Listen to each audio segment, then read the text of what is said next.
Hello. Camera on. Recording. Hey, look!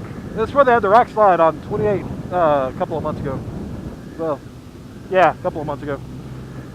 So, I got the MRI done, and they send everything out, and my doctor lady comes back and says, yep. Or no, well, okay, I'm going to back up a little bit first. I mentioned Googling and looking for the tumor and like finding out that I probably had a tumor. The one thing this lady did that kind of irritated me, when she told me I needed to get an MRI, I asked her what she was looking for. And I had a pretty good idea what she was about to say. But I don't think she knew that. And with zero reaction, she just goes, oh, we're looking for a tumor. And I was like, Jesus Christ. There's a chance this is cancer, and you're fucking just like, oh, yeah, it could be this. Like, you could, like, blunt the impact of that one a little bit, you know? Fuck me. So, yeah, she comes back, and she goes, yep, there's a tumor. It's pretty big. We're going to send you to an endocrinologist and let them figure it out. So I go to the endocrinologist, and they do another blood test to check prolactin levels. Prolactin is what causes pregnant women to make milk, lactate. Why it's named prolactin. And I don't know what the normal range, oh no, the normal range of prolactin in a male is 2.5 to 13. Okay? Mine was 561. So, there's a problem. Now, this is actually a good thing, okay? The reason why they check prolactin is because there is a thing called a prolactinoma, which is a prolactin-excreting tumor that sits on the pituitary. And that's what they decided I've got. And it's not cancerous, it doesn't spread, it just sits there and grows. And in my case, it actually grows pretty damn slow. Because the symptoms of this thing have been around for almost 10 years, and frankly, I can still see, okay? I looked up growth rates for these things, and what they say, they measure growth rates of tumors based on how long it takes to double in size. If you think about the half-life of a substance, it is the exact opposite, okay? And the prolactinomas double in size over a range of like 2 to 5 years.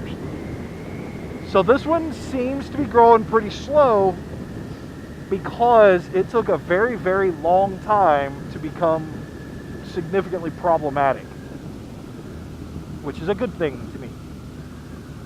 So the endocrinologist gives me the best news I've ever had. She says there's two treatments for pituitary tumors. One of them is surgery, which is the same surgery for any given pituitary tumor. There's a slight risk of go blind because, you know, they might nick the optic nerve, but it's apparently pretty routine surgery for a neurosurgeon.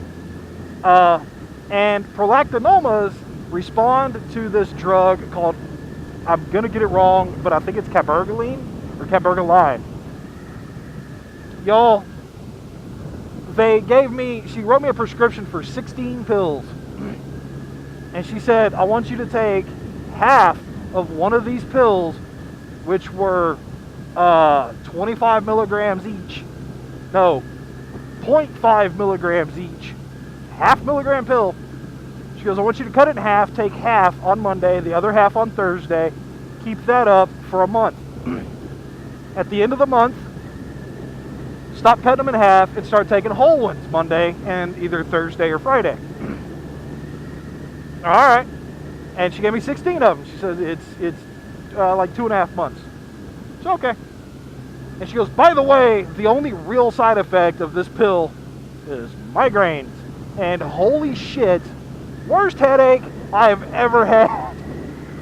The first couple of times I took this shit, the first time I took it, I literally turned off every light in my office and tried to find a way to dim the computer monitor and then put on sunglasses because it hurt so bad.